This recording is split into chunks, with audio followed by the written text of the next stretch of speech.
La India milenaria.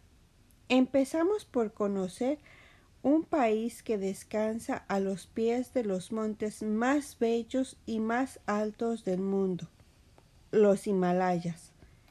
El país, Nepal, una nación del tamaño de Tamaulipas, con una gran influencia tibetana, por supuesto, altamente atrasado social e intelectualmente, además de otras cosas, con una población, presumo, con altos niveles escolares bajos, pero eso sí, fanáticos por sus creencias budistas, con decirles que nos enseñaron en uno de sus decorados y pintorescos palacios a una virgen viviente. Resulta que dentro de sus creencias escogen a una recién nacida, según los designios de la clase alta sacerdotal, y en ese momento pasa a residir dentro de ese palacio toda su vida, en la cual a veces le dan la oportunidad de medio asomarse por la ventana, para que el pueblo fanático la adore, así o más ignorantes. Ya me imagino a un suizo u otro nórdico efectuando tales acciones espirituales. Nos llevaron a un pueblo muy cercano al país de los lamas, las piñas.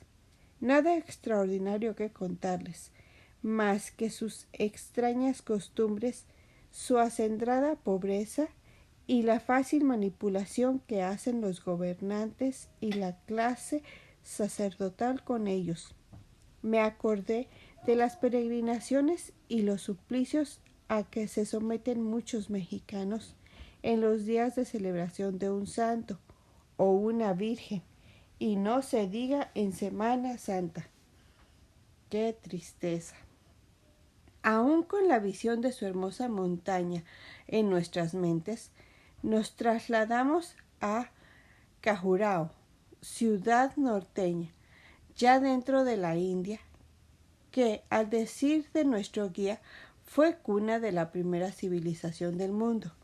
Me imagino que sexualmente hablando, porque dentro de los vestigios de dicha cultura y lo más relevante de esta pequeña ciudad son sus edificaciones, en las que en sus paredes exteriores están ornamentadas de arriba a abajo y de lado a lado, con figuras adoptando diversas y variadas posiciones sexuales de variados tamaños, tanto de los protagonistas como de sus virtuales amatorias. Tampoco dejaron mucha impresión en nosotros, por lo que rápidamente volamos a Nueva Delhi, capital de este singular país, el cual, según la explicación de nuestro guía, estaba en aquel entonces que lo visitamos en manos de 5 o 6 multimillonarios hindúes que residían en Nueva York y desde ahí movían todos los hilos de la política. Algo muy parecido a México, aún con todo y su revolución de 1910. Imagínense que la India es un país más o menos en extensión territorial similar al nuestro, pero nosotros teníamos en ese entonces alrededor de 100 millones de habitantes y ellos en el mismo espacio tienen 1 millón de habitantes, de seres humanos, la mayoría miserables y muertos de hambre, aunándole a eso la ignorancia, el fanatismo religioso.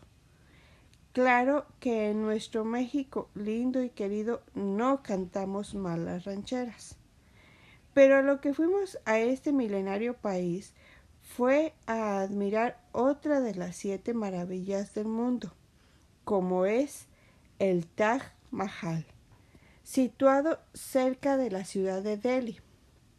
Nos trasladaron fácilmente a este maravilloso edificio, recámaras todas sus paredes exteriores de piedras preciosas y en su interior bañado de oro.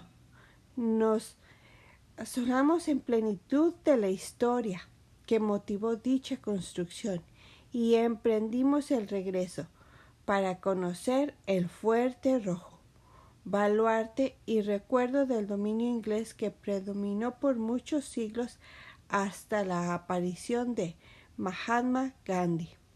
Al otro día recorrimos la gran ciudad encontrando una gran multitud abigarrada y mostrando una pobreza miserable. Paseamos por su río sagrado, asombrándonos de la gran multitud que abarrota sus riberas, pues en sus fanáticas ideas se cree que bañándose en sus aguas se purifican y así acaban todas sus adversidades y pecados. Al ver este triste e irracional espectáculo, me recuerda algo parecido a las confesiones que realizan nuestros indígenas a los santos oídos de nuestros curas en la Iglesia Católica, y que facilita en mucho la manipulación que se hace de este pobre, sufrido, ignorante y fanático pueblo mexicano movido por su fe. También nos asombramos de la gran cantidad de piras humanas que se celebran a la orilla del río sagrado, pues en otra de sus creencias es la de incinerar a sus fallecidos familiares a la ribera de dichos ríos, a fin de que sus almas tengan más facilidad para trasladarse por vía fluvial. En fin, que no continúo narrando la infinidad de actos movidos por la ignorancia de esos seres humanos, lo que inmediatamente refuerza mi creencia que sólo la preparación escolar salva a la humanidad de acabar con estas manifestaciones de idolatrías, entre otras muchas taras sociales. En fin, que con el estómago revuelto de ver tanta miseria, hambre y explotación, nos fuimos a comer a uno de los mejores y caros restaurantes de la ciudad, con un buffet delicioso, compuesto de guisos y gustos al puro estilo hindú. Pero apenas nos íbamos a llevar el primer bocado a la boca, la mayoría del grupo de turistas observamos a través de los cristales de las ventanas cómo nos miraban los miles de hambrientos aborígenes, y francamente se nos quitó el hambre, dejando intacto el plato ya servido, retirándonos a nuestras habitaciones, deprimidos y con un mal sabor de boca. Al otro día, al trasladarnos a la ciudad santa de Benares, se nos explicó que jamás se nos ocurriera dar una limosna a los cientos de pordioseros y hasta leprosos que abundan en ese país, y muchos de ellos sin nariz o con la falta de varios dedos, y llagas por todo el cuerpo oculto por unas sucias y malolientes vendas, producto del gran avance de dicha enfermedad. Mi mujer, con ese espíritu de caridad cristiana que tanto ha fomentado en nuestro país la religión católica, esto con el único objetivo de acallar conciencias de los que más tienen y de otros mortales que cargan en sus mentes verdades sociales que a base de óbolos y otras cosas tratan de acallar o limpiar sus atribuladas acciones contra los que menos tienen, y así, entre confesiones y caridades, se olvidan del origen de la miseria y explotación en México y en otras partes del mundo.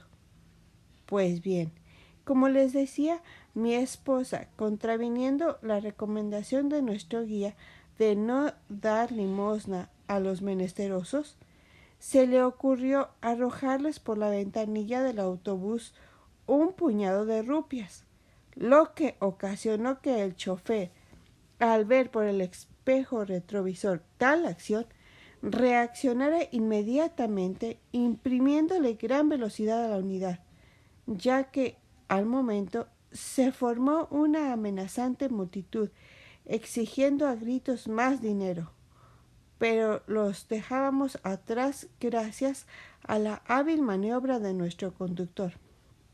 Entonces nos explicó el guía que la prohibición de dar caridad a dichos menesterosos se debía a que ya había ocurrido en ocasiones anteriores, que unos turistas, creo europeos, se les había ocurrido tal acción, sin que se diera cuenta el chofer, y entonces se había formado una gran turba que hizo que se volcara e incendiara la unidad motriz, con tal de obtener más dinero de dichos visitantes, muchos de los cuales perdieron la vida.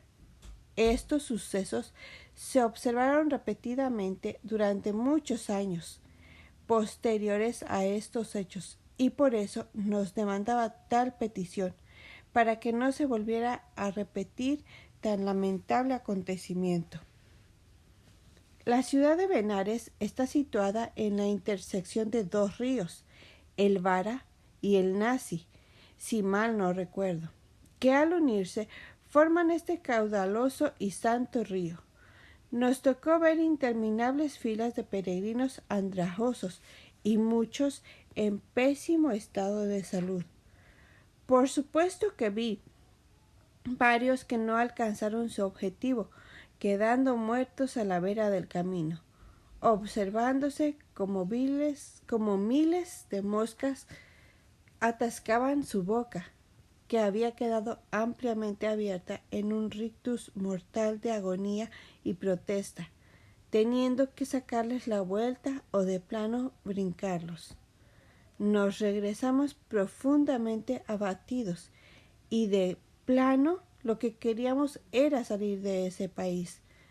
Muestra de lo que le hacen unos pocos hombres poderosos a millones de seres humanos analfabetas y fanatizados religiosamente en forma deliberada, engañándolos con figuras religiosas y promesas de sueños de que algún día su suerte va a cambiar, o bien que al pasar a otra vida van a encontrar la gloria junto con un ser supremo al que llaman Dios.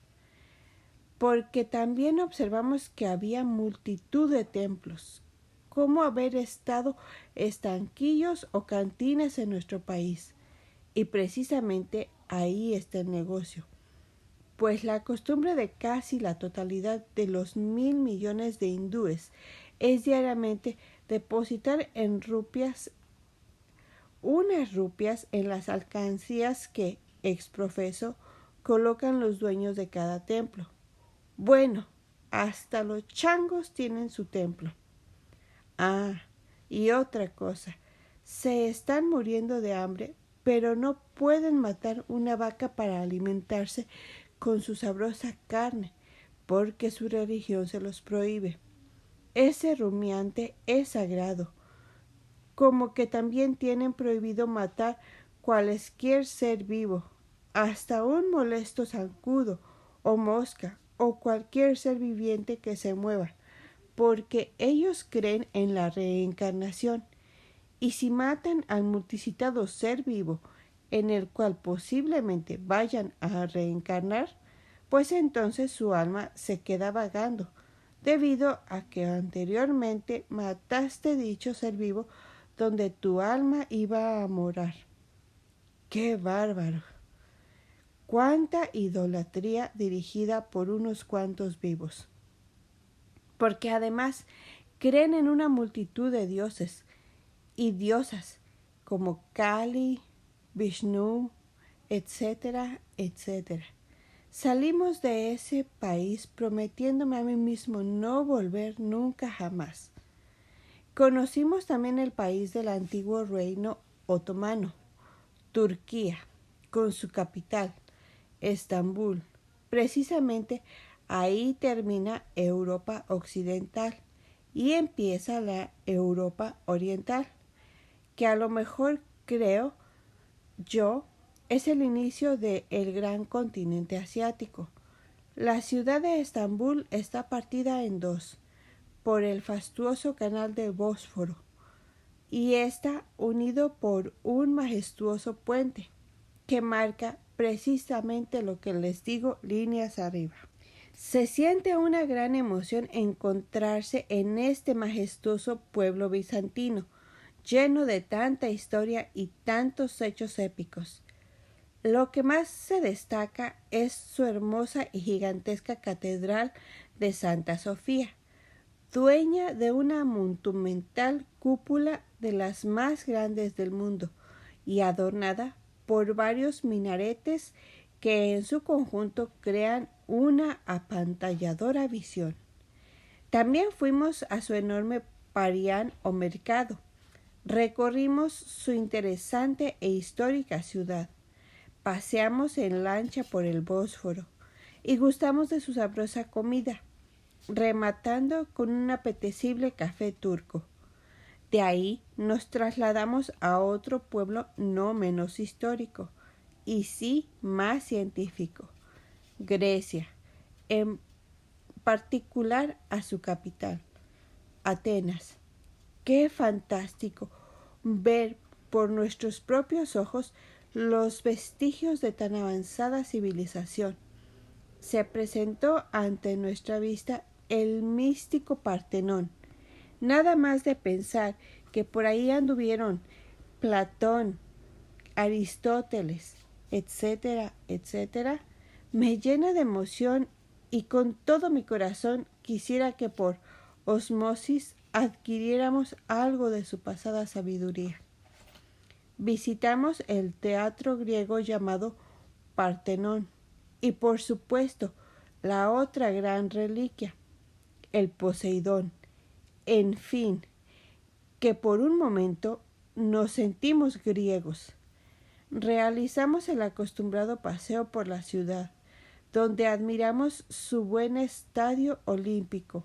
En fin, que sentimos que valió la pena ampliamente este viaje, por lo que decidimos iniciar un recorrido por el mar Mediterráneo y así admirar algunas de las más de 700 islas que pertenecen al archipiélago griego. Iniciamos con Rodas, donde vimos lo que quedó de la arquitectura del gran coloso. Después visitamos Santorini, donde avistamos lo que nos dijeron eran restos de la ciudad perdida de la Atlántida. A continuación, Tebas, Creta y otras cuyo nombre no recuerdo. Pero eso sí, iguales de hermosas y rodeadas por ese impresionante mar azul que es el Mediterráneo o el Jónico, y deleitándonos gastronómicamente en cada una de estas excelentes ciudades y su cocina griega. Y no se nos olvide su sabroso vino.